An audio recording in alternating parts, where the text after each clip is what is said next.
Tottenham Hotspur and Chelsea was this moment at the end when Jed Spence and Mickey van der Ven, approached by their manager Thomas Frank, both of them walked straight past him, not a glance in his direction. Look at Frank, the length of time that he glared at them as they walked past, and he stood his ground and they didn't return.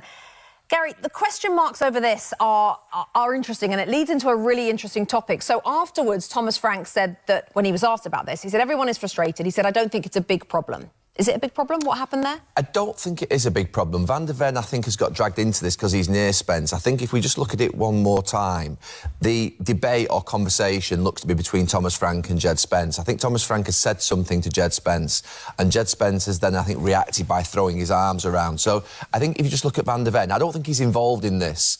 I think if you look at what Jed Spence does now there, it's that.